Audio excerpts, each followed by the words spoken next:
Okay, today's MG maintenance mission is going to be to replace the heater tap on my 1979 MGB GT. These are renowned for being not a great design. So what happens is that you go to turn the heating on or off and it doesn't change. So the other day I was taking an hour-long drive down the motorway and it was freezing cold, and I turned it on and it was still freezing cold. And then when I turned it off on the way home, it stayed on and it was boiling hot the whole drive home. So that's not ideal, especially when we're coming into summertime. You want to be able to switch your heater off properly. I've recently replaced the tap with a new one. As you can see, it's very shiny. I'll just zoom in, there it is. This has been on there for a month. This tap has already failed. So even the modern versions of this design do not work, and we're going to be replacing it for something a lot simpler, with an adapter that's been manufactured to fit the fitting that just there that you see that connects to the engine itself, and then there's going to be a 90-degree elbow and then a new valve that will come in about here, and then a pipe that leads off to our heater matrix, which is in that box there. So yeah, let's get this sorted out. The first thing we're going to do is remove the spark plug caps, so we've got a bit more room. Remove the dipstick out of the engine base, and then I'm going to place some plastic bags all over that area so that the water that comes out, because water will come out when we undo this, doesn't fall onto my distributor, which is an electronic conversion, and doesn't go down into the dipstick hole, because that would be bad. The OEM heater valves are notorious for leaking. This kit replaces the factory valve with a common inline heater valve that has the same pull-to-close orientation as the factory valve, so your knob will operate as marked. So the kit I have used comes with a custom machined base that mounts to the cylinder head in place of the factory valve, a pre-installed stainless steel 90-degree elbow, all new heater hose, a gasket for the base to cylinder head connection, socket head mounting hardware, an instruction sheet for easy installation, and all the hardware you will need. The kit is designed to fit with no modifications to the car or motor. Price: $87.50 plus shipping, typically about $8 to continental US locations. International locations are of course more. I am in the UK and it arrived in about a week, which is great. I will leave a link in the description. Check out widgetsbyrob.com. So as you can see, I'm starting to undo the top bolt. I've left the dipstick in place for the moment. I might need to remove it when I go to the bottom bolt. But as you can see, I've already started to get coolant that's leaking down. I've got a plastic bag that's just covering the distributor to make sure no water goes in there. Okay.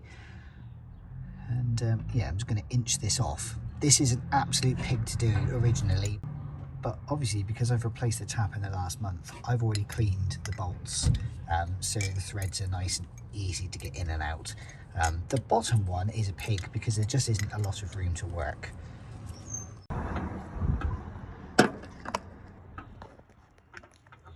So one little tip I was told about doing this job, if you remove the top bolt first on the original taps and you just slightly undo the first part of the bottom bolt, what you can do is you can twist the tap slightly out of the way, and then we can get access to this nut a lot easier, bolt a lot easier, and two, we can get rid of some of the liquid that's in the system in a controlled manner, shall we say. As you can see, it's starting to come out now. This will be the water that's in the head and in the heater matrix. Okay, so the next job, while the fluid is draining from the system, just going to remove one of these Jubilee clips, and I've got a special Jubilee clip tool here. So what this does, one, it fits the Jubilee clips brilliantly. Two, it's got a spring set in it, so when you're doing it up, you can't actually over tighten a Jubilee clip and break them, which is really useful. Basically, as you get to full torque, it starts to twist on the spring, and the spring then takes the tension off. So ideal. So as you can see, we've got the tap off. I've removed it completely from the car, and I've cleaned the surface so that we can put the new gasket and the new tap on. I'm now going to line it up and put it in place.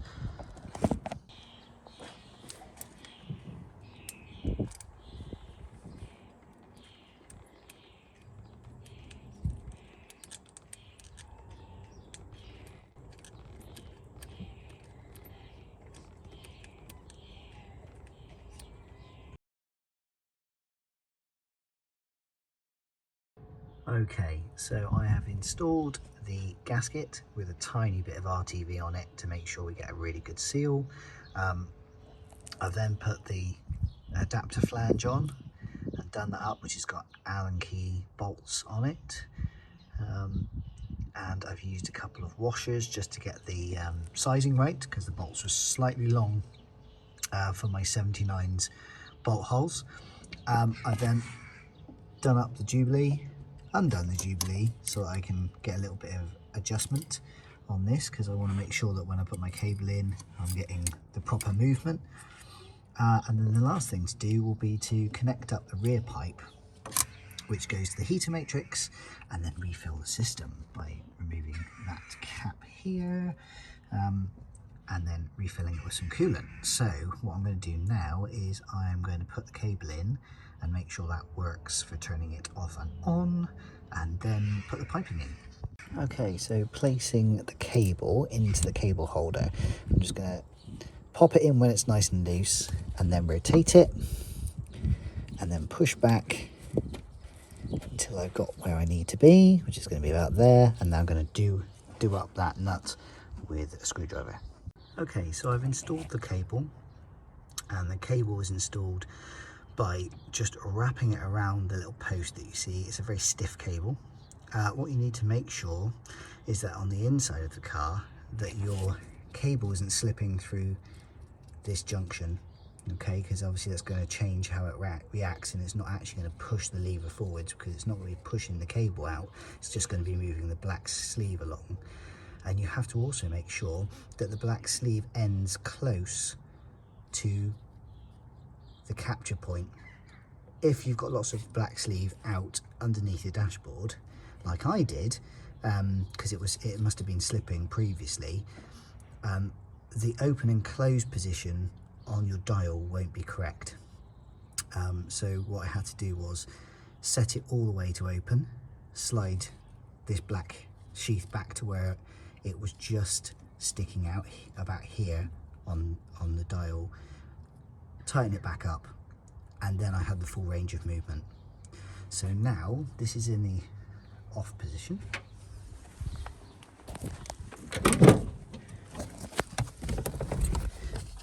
And I turn it through to hot, which it's a lot easier to do now. And you can see we've gone to fully open. So this is the capture point inside the car, and as you can see, you've got the black sheath on the right there, and then the captive nut and the bolt, which looks like this underneath. It's in a different orientation, obviously. What I had to do is just put a very small socket, it was 8mm on my one, just underneath that bolt, so I could tighten it. But I could feel with my finger that there was too much of that sheath, and as I was pushing, it was stopping about there, not going all the way to the hot point. Okay, so now it goes all the way to closed, all the way to open perfectly. I'm going to put some oil, I'm going to clean this up with a toothbrush and then oil it.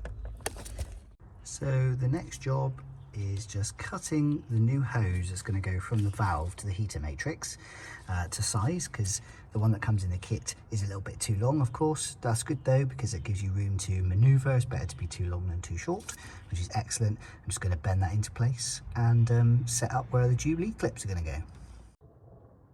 Okay, so it's now installed. Had to shorten the bolts on the flange because the bolt holes in my block were obviously shorter than the bolts, so just took, I don't know, 6mm off of the bolts that were supplied. Now that all tightens up nicely, no leaks, which is great.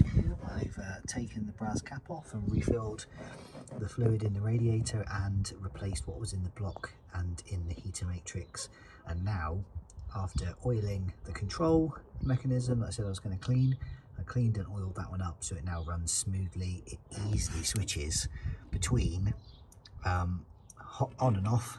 At the moment it's switched into the on position. This works absolutely brilliantly. No more unreliable MG heater taps. Something simple that just works. Very happy. And tomorrow should be able to have heating on my way to work, which will be fantastic. So yeah, there we go. Still work to be done, but we are getting there.